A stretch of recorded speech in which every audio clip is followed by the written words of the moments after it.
Assalamualaikum warahmatullahi wabarakatuh. Alhamdulillah wa syukurillah wa nikmatillah la haula wa la quwata illa billah wa ba'da. Patutlah kita bersyukur bahwa Allah Subhanahu wa taala memberikan nikmat yang dari hari ke hari di bulan Ramadan ini. Allah berikan kesehatan secara fisik, Allah berikan kokohkan keimanan kita, Allah berikan kejernihan hati kita. Islam mengajarkan kepada kita bahwa hidup kita haruslah bahagia ketika di dunia hingga nanti di akhirat. Dan bahkan kebahagiaan hidup di dunia menjadi prasyarat untuk memperoleh atau meraih kebahagiaan kelak nanti di akhirat. Dalam kehidupan sosial, kriteria kehidupan orang itu dianggap sebagai sukses yang mendapatkan status sosial tinggi. Yang pertama adalah mereka yang memiliki harta. Sebanyak berapa harta yang ia miliki, itu menjadi setinggi apa kasta yang akan diperoleh. Harta inilah yang menjadi salah satu tolak ukur dalam kehidupan umat manusia. Karena dengan harta orang bisa melakukan banyak hal, dengan harta orang bisa menjalani hidup ini dengan sempurna dalam kehidupan dunia tentunya. Yang kedua, status sosial seseorang adalah diukur dari seberapa sukses anak-anak yang dilahirkan. Seberapa sukses itu pula adalah apa yang menjadi pekerjaan anaknya, berapa kekayaannya, dan di mana status sosialnya. Untuk itu, di dalam kehidupan dunia ini, bila orang menjadikan orientasi hidup hanyalah pada dunia, maka dua hal itu akan senantiasa dikejar dengan sekuat tenaga. Kalau orang sudah menjadikan harta itu sebagai ukuran sosial dan ukuran kebahagiaan, maka akan memperjuangkan dengan cara-cara yang ia sukai, memperjuangkan dengan cara-cara yang bisa meninggalkan kegiatan-kegiatan lain, sehingga tujuan utamanya adalah mengejar harta untuk ditumpuk hingga bisa jaya 27 keturunan. Kalau harta ini dijadikan sebagai sebuah ukuran status sosial, maka tentunya harta akan menyelamatkan dirinya hanya di dunia saja.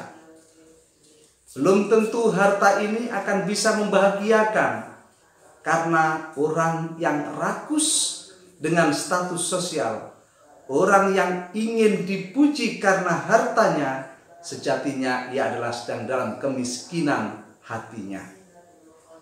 Begitu juga orang yang memiliki anak yang banyak, keturunan yang sukses, tetapi kesuksesan itu tidak memiliki dampak kepada orang tuanya. Bahkan ada yang melupakan orang tuanya dan juga tidak mengaku kepada orang tuanya, maka tentu anak ini menjadi duri di dalam hatinya, menjadi keresahan di dalam hidupnya. Islam melalui puasa Ramadan akan membersihkan hati yang mengantarkan kehidupan di dunia ini baik, dan kelak ketika datang dalam panggilan Allah menjadi orang yang pertama yang akan dipanggil.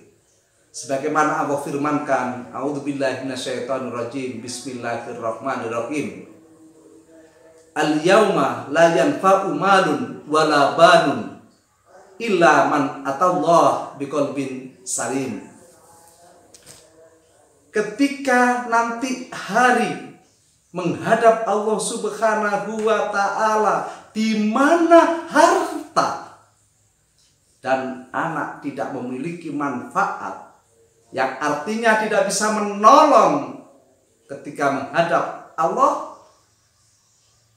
maka harta itu, anak itu tidak akan bisa menyampaikan dirinya untuk datang kepada Allah dengan penuh sukacita.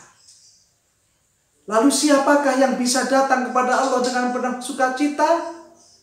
Illa man atallah biqalbin salim, yaitu mereka yang datang menghadap kepada Allah dalam keadaan hati yang bersih. Artinya, ketika di dunia ia mengumpulkan harta yang banyak, ia buat mencukupi kebutuhannya sendiri, ia tunaikan hak-haknya, yakni mengeluarkan zakat, mengeluarkan infak, dan harta itu senantiasa akan dibawa nanti ketika menghadap Allah dengan cara dititipkan kepada lembaga-lembaga keagamaan, dititipkan kepada orang-orang yang membutuhkan, karena itu deposito yang nanti menyelamatkan kita di hadapan Allah Subhanahu wa Ta'ala. Orang yang hatinya bersih adalah mereka yang senantiasa menjadikan hidup ini tidak bergantung dengan kondisi orang lain. Hidup ini tidak bergantung kepada keadaan dunia, tetapi hidup ini senantiasa bergantung terhadap nilai-nilai yang sudah ditetapkan oleh Allah dan Rasul-Nya. Kalau orang selalu bergantung dengan orang lain, maka kebahagiaan itu akan mengikut dengan apa yang dilakukan oleh orang lain. Disinilah letak hati yang akan senantiasa gundah.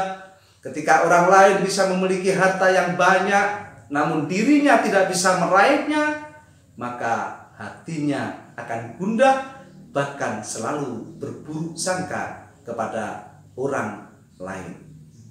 Kalau orang itu hanya menginginkan, hanya menjadikan dunia ini sebagai ukuran kebahagiaan, maka ingat bahwa kebahagiaan di dunia adalah kebahagiaan semu, yang karena bahagia itu didapat dari cita-cita atau harapan yang diinginkan lalu terwujud. Tentang apakah harapan yang diciptakan itu baik, tentang apakah cara untuk meraih cita-cita itu dengan cara yang benar. Kalau orang sudah menjadikan itu sebagai tujuan, maka tidak akan berpikir tentang cara.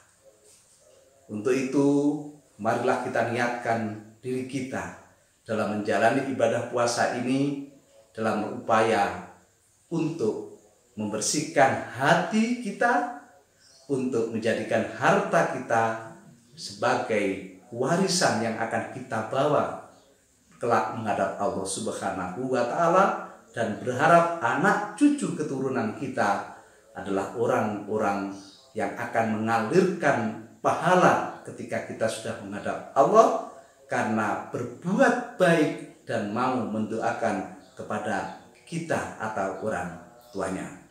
Semoga Allah Subhanahu wa Ta'ala mempermudah dan memperkuat dalam menjalani ibadah puasa. Barakallahu fikum. Assalamualaikum warahmatullahi wabarakatuh.